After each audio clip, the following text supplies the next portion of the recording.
The giant comic energy is still there, but it now seems tied to survival. That is why the next phase of his public life felt so strange to watch. Even as his interviews grew more reflective, he kept returning to broad studio comedies. Liar Liar in 1997 and Bruce Almighty in 2003 both gave people the elastic, explosive Carrey they expected. Yet even those stories quietly echoed what he was wrestling with off-screen. In Liar Liar, he plays a dishonest man who is forced into truth. In Bruce Almighty, he gets godlike power and still cannot repair the broken parts of his own life. The movies were sold as mainstream comedies, but the themes beneath them were already moving closer to his private concerns. As the years passed, that split became easier to see. On screen, he could still step into high-energy roles and deliver exactly what mass audiences wanted.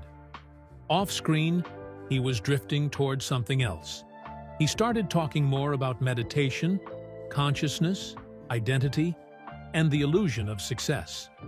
At red carpets and press events, he sometimes sounded less like a movie star and more like someone trying to dismantle the whole idea of celebrity while standing inside it.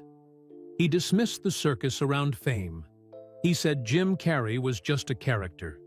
He suggested that the self people celebrate is often a performance held together by habit and expectation. For some viewers, this was profound. For others, it felt baffling. Either way, it made him impossible to read in simple terms. By the 2010s, he seemed to move back and forth between two worlds. One world still wanted the famous brand, the family-friendly comedy star, the man who could sell a huge studio picture through force of personality alone. The other world pulled him toward retreat, painting, introspection, and a life that did not depend on public approval.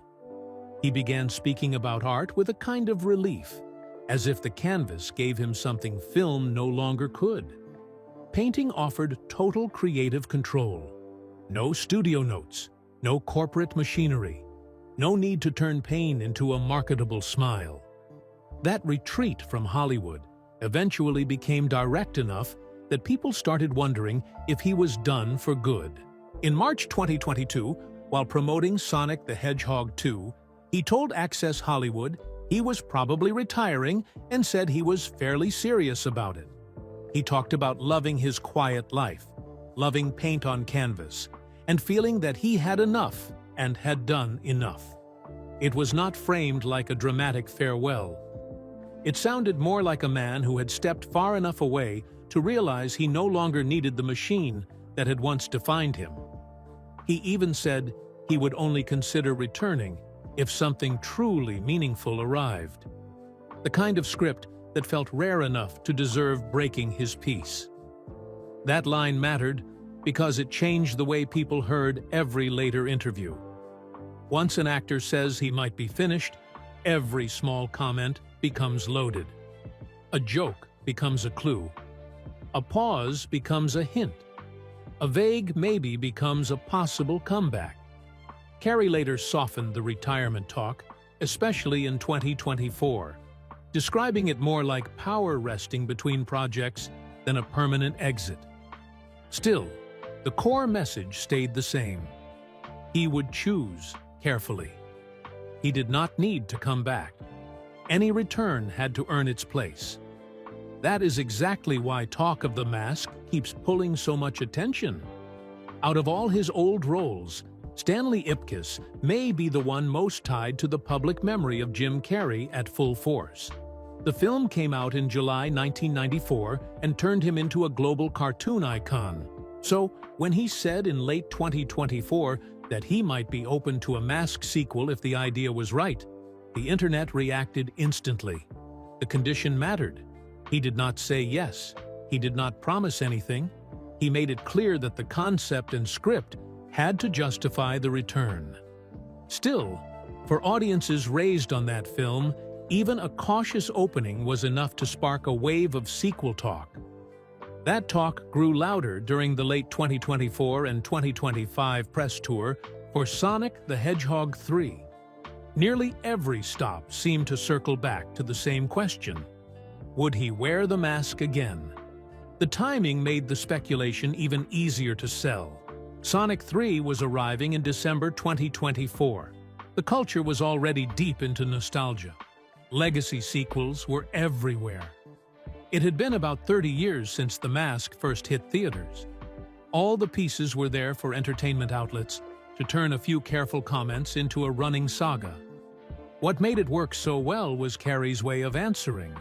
He did not feed the machine with a bold yes, but he never slammed the door shut either. In interviews, he kept saying some version of the same thing. It would have to be the right idea. It was not really about the money. He joked about paychecks, but kept pushing the conversation back toward creative value. That careful language let headlines do what headlines do best. A measured answer was turned into a mini-event. One quote became a new wave of articles. Then those articles became proof that something was happening, even when no script, studio deal, or production timeline existed. Other voices helped fuel the feeling that a reunion might be quietly taking shape. Cameron Diaz said in early 2025 that she would do a Mask sequel if Jim was on board. Chuck Russell, who directed the original film, also spoke positively about the idea of a proper follow-up if the script respected the tone of the first movie. None of this confirmed anything. These were conditional comments, not concrete plans. Yet in the social media version of the story, the conditions quickly disappeared. What remained was the simpler fantasy. They all want to come back. Now they are just waiting for Jim. That gap between what was said and what was imagined became even clearer during a red carpet interview in December 2024 at the Los Angeles premiere of Sonic the Hedgehog 3. Entertainment Tonight spoke with Carrey on the carpet, while cameras flashed and the crowd pressed in around him. The setting was already perfect for a clip that could travel. Then came the sequel question. He was asked whether a new Mask movie with Cameron Diaz could really happen now that she had returned to acting. Carrey paused, smiled, and delivered the line that would live far longer than the moment itself. He said he had to remain silent because anything he said could and would be used as clickbait. It was a joke, and a sharp one. He was clearly poking fun at the media cycle built around comments exactly like that. In the raw exchange, the host laughed and moved on. His tone stayed light. He did not sound angry. He did not shut down the interviewer. Soon after, he was talking in a thoughtful way about life, worry, and the false structures people build in their minds. The mood was calm, but once the clip escaped into the online world, the framing changed. Now it could be edited, titled, and packaged however people wanted. The word clickbait became the hook. Commentary channels and gossip pages started presenting the moment as an awkward shutdown. Some made it sound like a tense exchange. Others implied there was some hidden friction around the question itself. The reality was much smaller. Carrey had joked about how his words get turned into headlines, and then the joke itself became a headline. In a way, the quote proved his point instantly. Then another layer of internet weirdness arrived. In May 2026, a Facebook page claimed that Jim Carrey and Cameron Diaz had sparked excitement with a surprise reunion at a luxury auction. According to the post, they had been seen bidding on a mysterious green-tinted Nordic artifact that looked suspiciously like the magical mask from the film. It sounded almost designed in a lab for fan pages. There was no solid evidence behind it, no verifiable auction records, no clear photographs from a credible source, no serious outlet backing the claim in a meaningful way. Still, the ingredients were perfect for speculation. Reunion, green artifact, high-end auction. One more nudge, and the story almost wrote itself. When that rumor collided with the older red carpet clip, Some channels treated the combination like proof of an unfolding drama. Suddenly, titles appeared suggesting a reunion had become seriously awkward. Yet there had been no confirmed fight, no meltdown, no major fallout. The awkwardness mostly existed in the edit, not in the event. That is what made the whole thing so revealing. Modern celebrity stories often grow less from reality than from the space between a quote, a rumor, and the emotional tone creators want to sell. As strange as that episode was, it was still not the strangest Jim Carrey story of 2026. That came in Paris. On 26th of February 2026, Carrey appeared at the 51st Caesar Awards at l'Olympia to accept an honorary Caesar. It was his first major public appearance in months, and almost as soon as the images hit social media, the reaction became bizarre. He looked older, of course, but also different enough in certain photos that people began calling him unrecognizable. His face looked fuller. His skin looked tighter and more reflective than in some earlier appearances.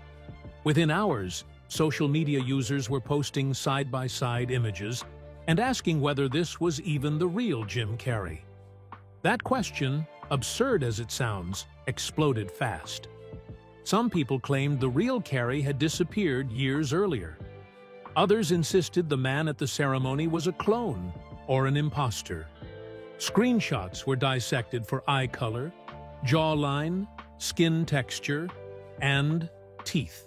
What should have been a simple explanation about aging, lighting, cosmetic work, or image distortion became something much stranger. The internet had once again decided that reality was less believable than conspiracy. Then, Alexis Stone made it even messier. Stone, known for extreme celebrity transformations, posted images from Paris showing Getty shots of Carrey at the event next to a lifelike silicone face, wig, and fake teeth laid out on a desk. The suggestion was obvious, even if the post played with artifice rather than fact. Many users took it literally. Now the theory shifted. Maybe the man on stage had been Stone in full prosthetics. USA Today later used AI image detection on the supposed mask photo and found it highly likely to be manipulated. But by then, the screenshots had already spread everywhere. TikTok edits, YouTube breakdowns, and rumor accounts treated it as evidence. Eventually, organizers and Carrey's own team had to step in and confirm something that should never have needed confirmation. Jim Carrey had attended the Caesar Awards. He had planned the appearance for months. Organizers said discussions had been ongoing since the summer of 2025. He had worked on his French acceptance speech for a long time, and even cared about exact pronunciation. He had come with family, close friends, his longtime publicist, and director Michel Gondry. His representative also made it plain that the clone theory was not a real issue. Yet the episode revealed something deeper about the current media environment.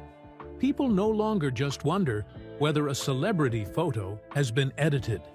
They now wonder whether the person in the image is real at all. That shift feels especially strange in Carrey's case because his whole screen identity trained people to expect facial distortion, transformation, and unreality. The Mask, The Grinch, Count Olaf, those roles all made his face itself feel like a special effect. Over time, that plastic quality became part of how audiences saw him. So, when his real face changed with age, styling, lighting, or possible cosmetic work, some people did not read it as normal change. They read it as another mask. The internet had turned his own legacy against him. Even a joke on the Caesar red carpet about his favorite funny face being the one he was wearing right now could be pulled into the conspiracy machine and treated like a confession, which brings everything back to the same central tension. Jim Carrey remains one of the most recognizable comic stars of his era, but he no longer moves through Hollywood like a man chasing the next hit. He moves like someone who already walked through the fire, took the applause, felt its limits, and learned that stepping away can sometimes hold more power than staying visible. That is why every possible return matters so much. Whether the topic is The Mask, Ace Ventura, or any other old role, the real story is never just about nostalgia. It is about whether a man who says he has done enough still finds a reason to come back. Right now, that answer remains uncertain. Carrey's current position on The Mask is still basically the same. The idea would have to be right. The script would have to justify the risk. He has made it clear that he does not want to revive old material just to cash in on memory. Studios and media outlets may love the logic of easy nostalgia, but he keeps placing a harder test in the way. That is why the sequel exists in a strange state.